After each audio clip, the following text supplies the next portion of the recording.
বুদ্ধির রাজা, জ্ঞানের রাজা, রসিক রাজা গোপাল ভাঁড়।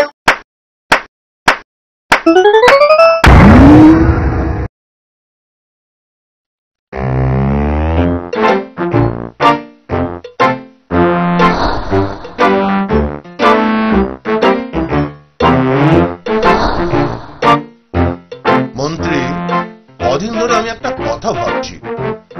কি কথা জাহাপানা? হিন্দুদের একটা মহাকাব্য আছে, কি যেন নাম? জাহাপানা, আপনি কি মহাভারতের কথা বলতে চাইছেন? হ্যাঁ হ্যাঁ হ্যাঁ, ওই মহাভারত। আমার যে একটা নবাবী মহাভারত চাই। সে কি করে সম্ভব? কিচ্ছু শুনতে চাই না, আমার চাই। দেখি কি করা যায়। মহারাজ কৃষ্ণচন্দ্রের সভায় অনেক পণ্ডিত আছে না, লিখে পাঠান সবচেয়ে দক্ষ কবিকে আমার এখানে পাঠাতে। জো হুকুম জাহাপানা।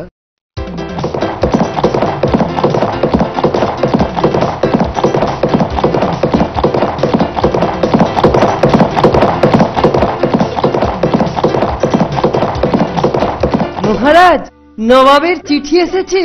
খুলুন, পড়ে শোনান। আমার একটা নবাবী মহাভারত চাই। মহারাজ কৃষ্ণচন্দ্রের সভায় অনেক পণ্ডিত আছে না, লিখে পাঠান সবচেয়ে দক্ষ কবিকে আমার এখানে পাঠাতে পাঠাতে পাঠাতে। শুনলেন তো? এ কি বিপদ! আমখেয়ালিপনার তো একটা সীমা আছে। আর এও লিখেছেন, নবাবী মহাভারত লিখতে যা খরচ হবে নবাব তা পুরো বহন করবেন। ভাবুন, ভাবুন, আপনারা সবাই ভাবুন, আমিও ভাবছি।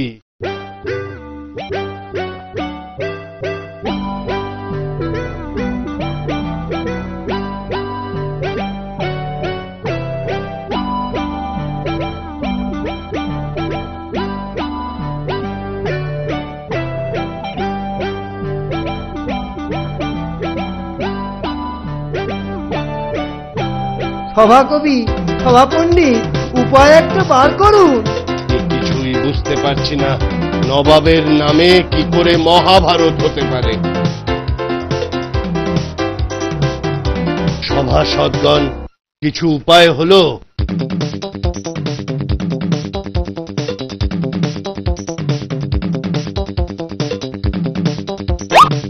না মহারাজ, আমি পারবো না মহারাজ, আমার মতো কাজ করছে না, আমার মতো কাজ করছে না। এটা যে অনুর্বর মস্তিষ্কের কল্পনা। মহারাজ, একটা উপায় আছে, বলবো? বলবো মানে? শিগগিরই বলুন।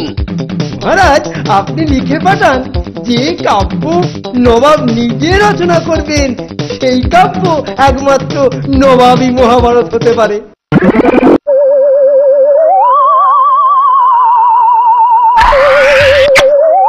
কি বললে? কিছু না, কিছু না মহারাজ, আমি বলছিলাম গোপাল এসেছে, আপনার প্রিয় গোপাল।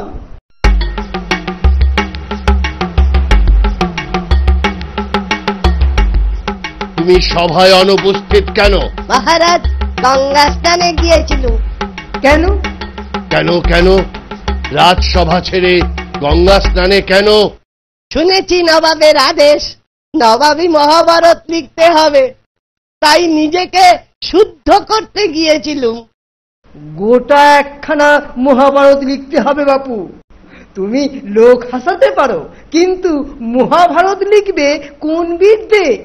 তোমার মতো মূর্খের জন্য এ কাজ নয়। একদম ঠিক, এই কাজ আমার মতো মূর্খের সাধ্যের বাইরে। একমাত্র আপনার মতো পণ্ডিত লোকেরাই এই কাব্য রচনা করতে পারে। মহারাজ, আপনি নিশ্চিন্তে এই নবাবী কাব্যের ভার মহামন্ত্রীকে দিতে পারেন। থামুন থামুন গোপাল, নবাবের খামখেয়ালির উপদ্রব থেকে বারবার তুমি আমায় উদ্ধার করেছ, কিন্তু এবারকার ব্যাপার সাধ্যের অতীত। মহারাজ একান্তই ভুল করেছেন, এ মহাভারত আমি ছাড়া অন্য কেউ রচনা করতে পারবে না। ভেবে দেখো বাপু, শেষকালে ভরাডুবি করবে না তো? তাহলে তোমারও বিপদ, আমারও বিপদ। হ্যাঁ হ্যাঁ মহারাজ, আমি লিখব নবাবী মহাভারত। কি করতে হবে বলো? লেখার সময় নিন 4 মাস, আর আপাতত 5000 টাকা।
মন্ত্রী খবর নিন, নবাবের চিঠি এসে গেল। কত দূর? আমি হাজির মহারাজ। তোমার চেহারার বেশ বৃদ্ধি হয়েছে তো।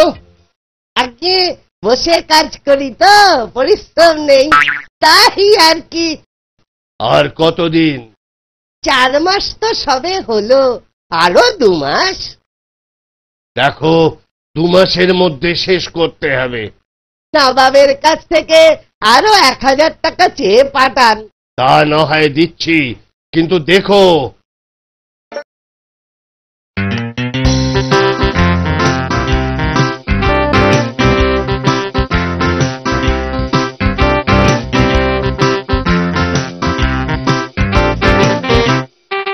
মন্ত্রী, আরো 1.5 মাস তো পার হলো।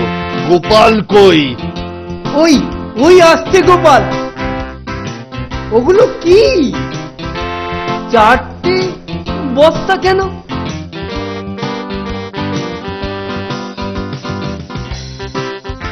চারটে বস্তার মধ্যে আছে নবাবী মহাভারত। আমাদের মহাভারত তো একটাই খণ্ড। এটা নবাবী মহাভারত তো, তাই অনেক খণ্ড। এত মোটা আর এত ভারী যে বস্তায় নিতে হলো।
জাহাপনা, গোপাল পণ্ডিত এসেছেন।